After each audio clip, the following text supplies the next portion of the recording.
Every day by Jordan Lee Dooley. Lesson एक, अगर परेशानी सही तरह सुलझानी है तो इसकी गहराई तक जाना होगा। हम सब किसी न किसी तनाव और दबाव का शिकार हैं। हमें बताया जाता है कि जिंदगी बस अपने सपने पूरे करने या कोई बड़ा मुकाम हासिल करने का नाम है। आप जहां भी जाएं यही बातें सुनने को मिलेंगी।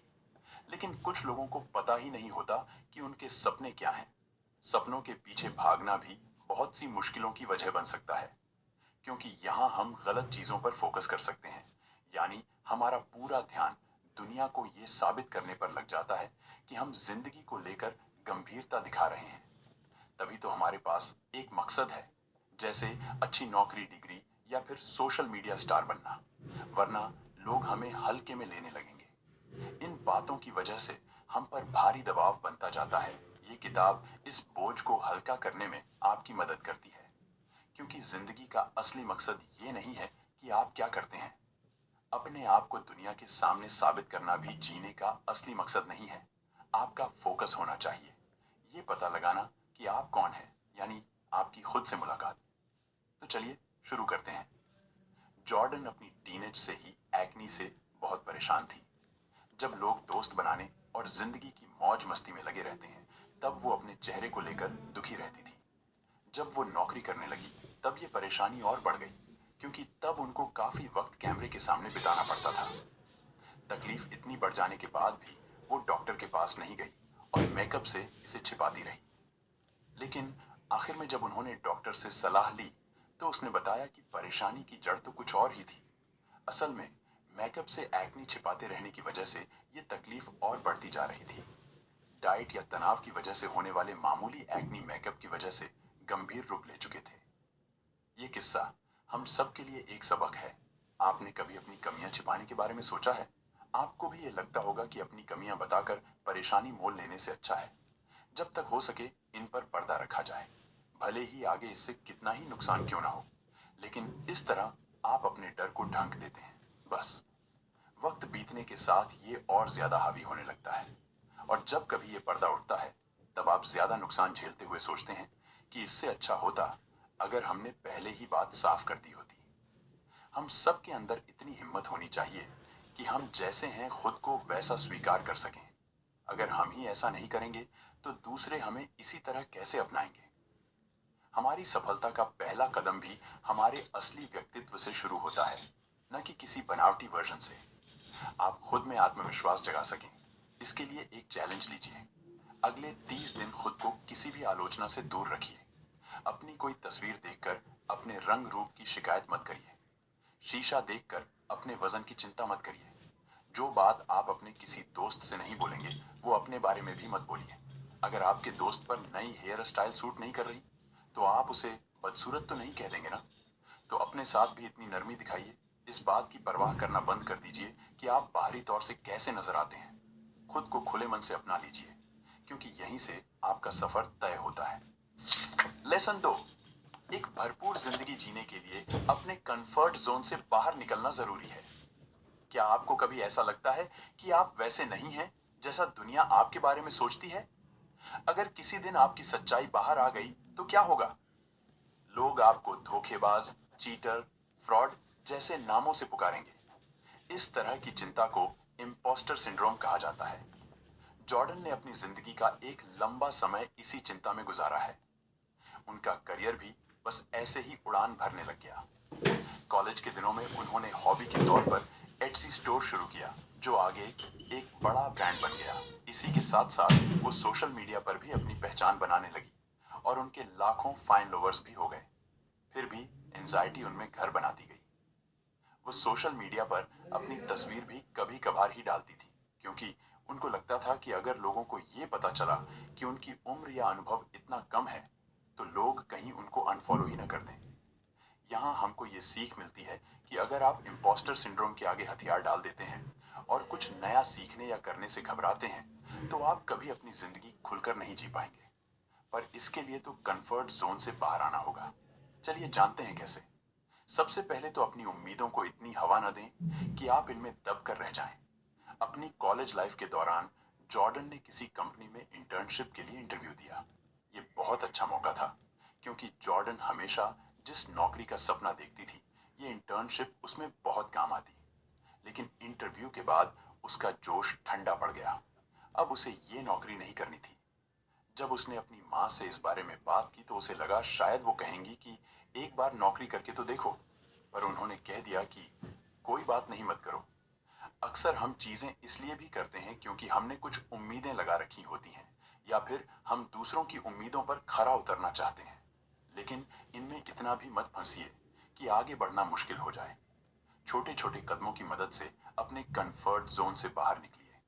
अपना एटसी स्टोर शुरू करते वक्त जॉर्डन ने अगले 5 सालों का कोई प्लान नहीं बनाया था। अगर वो किसी ब्लूप्रिंट पर चलती तो शायद कभी इतना आगे नहीं जाती। उसने छोटे छोटे कदम उठाए। पहले एटसी के बारे में जानकारी हासिल की, कुछ रॉ मटेरियल इकट्ठा किया और फिर अपना पहला प्रोडक्ट बनाया। जिंदगी में भी हर बार आपके सामने कोई बना बनाया रोड मैप नहीं मिलेगा। आपको चलते हुए रास्ता बनाना पड़ेगा। लेसन 3, असफलता से निराशा मिलती है, पर यह एक ताकत भी दे सकती है। जॉर्डन के पति मैट अपने कॉलेज के दौरान फुटबॉल स्टार थे और एनएफएल में जाने का सपना देखते थे। इसके लिए उन्होंने खूब जी तोड़ मेहनत की।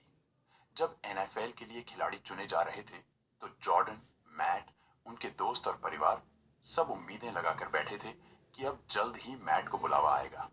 समय खत्म भी हो गया, पर मैट का नाम नहीं पुकारा गया। उस रात जॉर्डन और मैट को पता चला कि सपने टूटने और असफलता की निराशा क्या होती है। अगले कुछ साल ये कपल अपने भविष्य को लेकर बहुत परेशान रहा, लेकिन इसी दौरान उनको ये भी समझ आता गया कि एक मीनिंगफुल लाइफ की जरूरत एक आरामदायक जिंदगी से कहीं बढ़कर होती है। यही सबक आपको भी सीखना है। ये सच है कि जॉर्डन और मैट सिलेक्शन न होने की वजह से निराश थे, पर कुछ समय बाद उन्होंने असफलता पर बात करना बंद कर दिया, क्योंकि ये असफलता थी ही नहीं। उन्होंने जैसी जिंदगी का सपना देखा था वो तो वैसी ही चल रही थी। इसलिए आप भले ही निराश हो जाएं, पर किसी दबाव में मत आइएगा।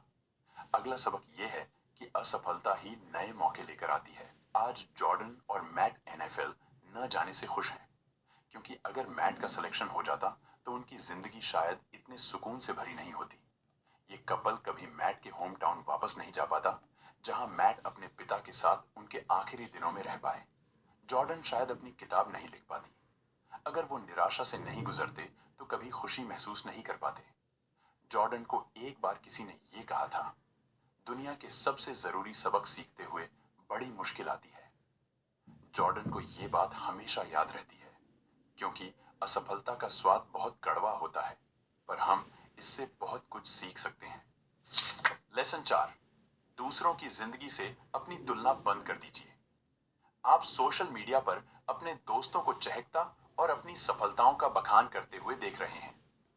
उनको विदेश में छुट्टियां मनाते हुए और शॉपिंग करते हुए देख रहे हैं। किसी पार्टी की शान बनते हुए देख रहे हैं। आपके मन में सवाल आता है, मैं इनकी तरह बनने के लिए क्या करूं? मेरे आसपास ये चकाचौंध और सफलता क्यों नहीं है? मैं अपनी जिंदगी में क्या कर रहा हूं? ये सवाल तब आते हैं जब आप तुलना के दबाव तले आने लगते हैं। हमारे अंदर चिंता और इनसिक्योरिटी भरने लगती है।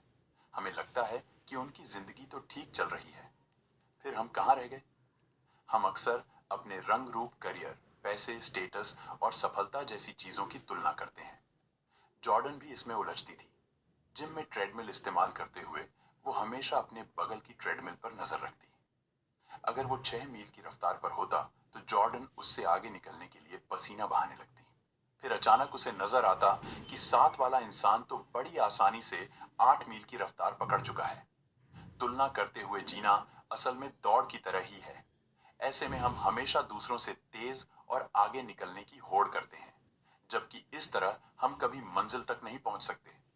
इसलिए खुद को दूसरों की जगह देखना बंद करिए। आप ये सोचिए कि आखिर ये सब करने की वजह क्या है। अगर आप ट्रेडमिल पर हैं तो किस वजह से? क्या आप जिम में दौड़ने आए थे? आपका गोल था सेहतमंद और फिट रहना, तो दूसरे की रफ्तार से दौड़ने की क्या जरूरत है? आप बिजनेस क्यों करना चाहते हैं? सोशल मीडिया पर अपनी सफलता का ढिंढोरा पीटने के लिए, या फिर खुद को और अपने परिवार को एक अच्छी जिंदगी देने के लिए? तो आगे जब कभी आप तुलना के बहाव में बहने लगें, अपना मकसद याद कर लीजिएगा। एक और तरीका है कि आप अपनी जलन को खुशी में बदल लें। जॉर्डन ने तुलना करने की आदत इसी तरह दूर की। जब कभी उसका ध्यान किसी और की जिंदगी पर जाता, वो खुद को अपनी या सामने वाले की दो अच्छी बातें याद दिलाती। जब आप इस आदत से छुटकारा पा लेते हैं, तो आपको अपनी जिंदगी में ही ढेरों खुशियां नजर आने लगती हैं। लेकिन आपके रास्ते में तुलना के अलावा एक और रुकावट भी है। लेसन 5, भटकाव से बचिए। आज का दौर इंफॉर्मेशन एज कहा जाता है। इस वजह से हमारे पास अनंत संभावनाएं हैं। आप अपने घर से बैठकर अपना आर्ट वर्क बेच सकते हैं, कुछ नया सीख सकते हैं, लोगों को पढ़ा सकते हैं, यानी लगभग हर वो चीज जिसमें आपका मन लगता हो। आपको बस थोड़ा सा समय निकालकर एक बटन दबाने की जरूरत होती है। हालांकि इतने ज्यादा मौके ही आपका ध्यान भटकने की वजह बन जाते हैं, क्योंकि आपको अपने लिए सबसे बेहतर रास्ता चुनने में मुश्किल आती है। जब आपके पास ढेरों ऑप्शन होंगे, तो आपको ये कैसे समझ आएगा कि आपकी जिंदगी का मकसद क्या है। इससे बचा जा सकता है। ऐसी चीजें ढूंढिए जिनको आप एक दिन के लिए भी नहीं छोड़ सकते, जैसे सोशल मीडिया पर टाइम बिताना, अपनी पोस्ट पर लाइक और कमेंट देखकर खुश होना। इस तरह के भटकाव हमें निकम्मा और आलसी बना देते हैं। जितना हम ऐसी चीजों पर वक्त खराब करेंगे, उतनी ही प्रोडक्टिविटी कम होने लगेगी। जिंदगी के मकसद भी दूर होने लगेंगे। इसीलिए सबसे पहले खुद को पहचानें। ये देखिए कि जब कभी आपके सामने कोई चुनौती आती है, तो आप किस तरह के भटकाव की तरफ बढ़ जाते हैं। आप 10-10-10 का नियम बना सकते हैं। इसे सूजी वेल्च नाम की लेखिका ने बनाया है।